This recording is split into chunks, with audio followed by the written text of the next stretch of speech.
Hey everybody, Nick here, and today I got a more philosophical video that was actually inspired by a really insightful Instagram comment the other day. I'll get to that later, but first off, a little bit of soliloquy. People tend to develop gear fetishes for a bunch of reasons. Sometimes it's the love of craftsmanship, like, wow, look at that polish on those numerals. Sometimes it's the love of the materials themselves, like the Timascuses and such. Sometimes it's a love of collecting, you gotta catch them all. Sometimes it's a love of art, because industrial design is art. Sometimes it's a need for or love of just an extraordinarily effective tool. If you're breaking down cardboard all day, super steels is not necessarily just an academic question. And sometimes it's just a sincere hatred of having money in your bank account. Let's be real here. But I think that often in the everyday carry world specifically, there is an element of preparedness that comes strongly into it. I think EDC is a very light form of kind of the prepping mindset of, whatever else may come, I am prepared for that. I have solid tools, and let's be real here. That's a lot of what's happening in EDC. You're choosing the optimal tools for a variety of situations. You're evaluating the odds, the stakes, the costs of all of those various possibility situations there, and you're trying to pick up a subset of items that will allow you to better deal with those. That is fundamentally a preparedness question. That is the goal right there. You're keeping them well maintained so that they're going to be ready and good to go. You're keeping them in places you know where you can find them, and you know that if a situation comes up where I need a pen today, I got a pen. If I need a light today, I got a light, etc. Case freaking closed. And so I really don't think it's that much of a stretch to think about everyday carry as sort of a form of preparedness or even prepping. And I think that kind of mindset, the prepper mindset, if you will, is for many people, and myself included, sincerely, it's kind of a form of self-soothing for the anxiety that we all feel in dealing with the world. I mean, don't get me wrong. I don't want to sound like there are not serious reasons to be prepared for situations. If you live in an earthquake region, do serious thinking about what you're going to have to do if there's an earthquake. If you live in an area with flooding, think about how you're ready for flooding. Those are really basic ideas. It's like it could be a thing, so think about it. As long as you keep things in balance, there's no problem with it. But let's be real here. I think there is a lot of this that is rooted in anxiety. The kind of the feeling of, I just don't know what's happening in the world right now. I am really, really, at some fundamental level, a little bit anxious about this. Maybe even a little scared. So I don't know what's next, but by preparing for the very worst of what's next, I feel more okay with that lack of knowledge, with the lack of foresight, and with the possibility that the world is going completely off the freaking rails. And I think so in that way, for many, many people, and I think this is pretty much everywhere, preparation is a form of comfort, of self-soothing. That's a really good thing. I think, frankly, it's a healthy one. It's a concrete way of emotionally and psychologically dealing with these really weird and abstract issues. I mean, the threat of nuclear war is hard to live with. So a lot of people think, okay, well, if there's a real threat of nuclear war, the most rational approach is probably to build a bomb shelter.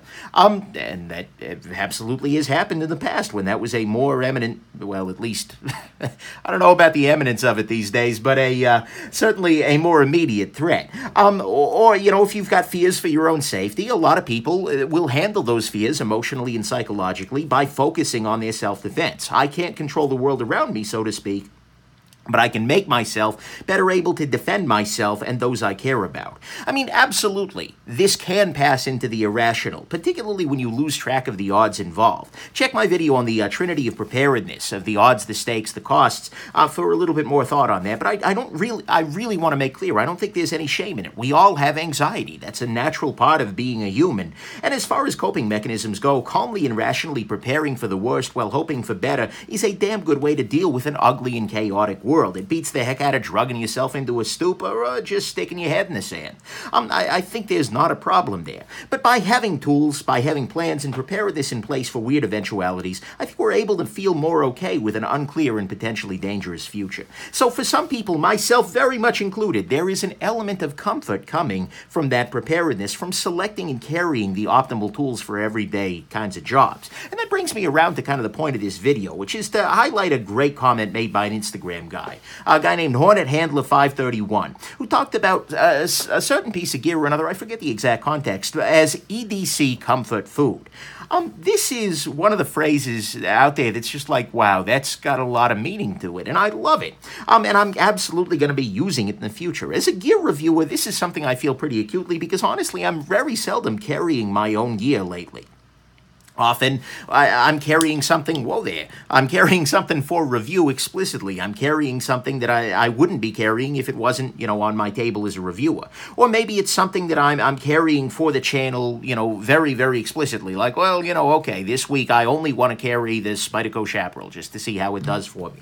Those kinds of things. And so, as a result, I'm often not carrying what I consider to be the optimal gear choices. Yet, I've noticed that on days when I know full well that it's going to be a rough one, days where you get out of bed and you look forward and it's just like, wow, this is probably going to kick my ass. Whether it's physical, intellectual, emotional, whatever, when I know the day is going to try and wipe the floor with me, it's kind of an important thing to me personally in my own crazy mindset here, to kind of get my gear proper, get my everyday carry just right and on freaking point. And so usually on those kinds of days, when I wake up, it's just like, oh, no. I will tend to kick a lot of the weird gear out of my pocket. Usually there's nothing that's just brand new for review, unless it's something that I really trust inherently already, which just doesn't happen, I guess. So there's nothing really untrustworthy on there. There's nothing like, this is not the day to EDC a Z-Hunter. Although there is actually no day to EDC a Z-Hunter. Sorry, Z-Hunter, but it's true. And similarly, I've even moved out of and this is the extent of my irrationality. If I'm carrying some weird, funky wallet for review, I have moved back into the wallet I know works well just for this express purpose. It's irrational, I admit it, but it's absolutely a thing. And on these days, I will reach for very, very specific gear, which is, to me at least, simple, functional, tried, true, tested, and thus, in my personal estimation and irrationality, kind of comforting. Watch-wise, for me, actually, lately, it's this little guy. This is the Breitling Aerospace, and you know what? This is a great watch. I've done my review already on it, but it's more capable and durable than I am, frankly. It is absolutely good to go. It has every function I need. It's got chronos, alarms, etc. It's got all of that right there. It's got great lume. It's got a great adjust system, so I know it'll adapt to my wrist, even if I'm, sweating up a storm or just sitting in front of a computer, depending on the day. This is the one to beat if I'm going to be getting my ass kicked that day. And knife-wise, it seems to be the Spyderco Sleesh Bowie very, very, very often. Because it just freaking works. It cuts, it carries. It could also potentially be the Spyderco Shaman if I'm having a really hard UC sort of day where it's like, yeah, I really might beat on a knife. That tends to be my choice there. Or maybe the Spyderco Delica, the Chaparral FRN if I want something smaller and lighter. But the thing is, it's never something it's like super flashy or fancy. That's not what I usually tend to be after. I just want something that I know works well. Pen-wise, it's analogous. This guy tends to be the choice. This is the Urban Survival Gear Tie Scribe Bolt, and I'm running this using a Mont Blanc rollerball cartridge. On these kinds of days, for whatever reason, fountain pens are completely unappealing. Actually, I know exactly the reason. It's because fountain pens are freaking divas. Like, there's a decent enough chance that if I haven't carried that pen in the last little while, maybe the ink cartridge has gone dry, and so I just don't know for sure, 100%, that I'm going to have a pen that's in great shape. Whereas with a good old-fashioned rollerball, yep, it's absolutely good to freaking go. And so this guy tends to win. Or maybe if I want something a little bit smaller, I'll do like the Machine Era Classic with the G2 cartridge. A little bit smaller, just throw it in the pocket, that kind of thing. But either way, I'm just looking for a good old-fashioned, tried, true, tested sort of rollerball-y approach. And then light-wise, honestly, this guy always lives in my bag. This is a Through Night Neutron 2C. This is a great freaking flashlight. And you know what, it works, and it works just as well on those days as any other days, so I'll just keep it in there. And what I want to say about this is not like necessarily like this gear is great, although this gear is great, absolutely. But it's more of, it's got a really weird role that I'm only now kind of at least being able to acknowledge in my life. Because even if I don't plan to cut anything on a day like that, if I'm just like, oh, this is gonna suck.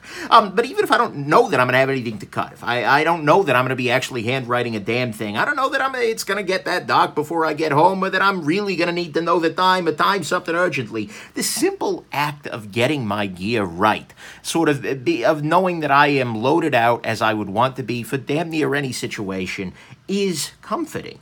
It is a subtle thing, but it is a real thing. It's a subtle way to signal both to myself and to the universe that, yeah, this is This is going to be a rough one, but damn it, I am just as ready as I can be on this, and that's great. And look, even if none of it ever comes in actual handy, even if my knife never comes out of my pocket that day, even if I never actually need a pen, then damn it, I've got it ready, and it still played a role at that level of comfort food.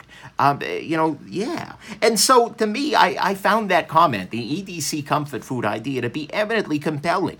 And it gives a nice voice to this feeling that I think a lot of people feel. Look, that said, maybe I am completely nuts here. I know that this is definitely something I maybe think about more than most, but look, tell me in the comments if you think I'm completely nuts, if this is just like, what the heck is this guy on about? Unsubscribe. Well, before you unsubscribe, tell me so in the comments. But I suspect that this feeling does resonate with some folks in the community, and if it does with you, I want to know what your everyday carry comfort food is. When you see that day coming, what are you reaching for? What's always in your pocket? What just is like, yeah, that's what I need for today?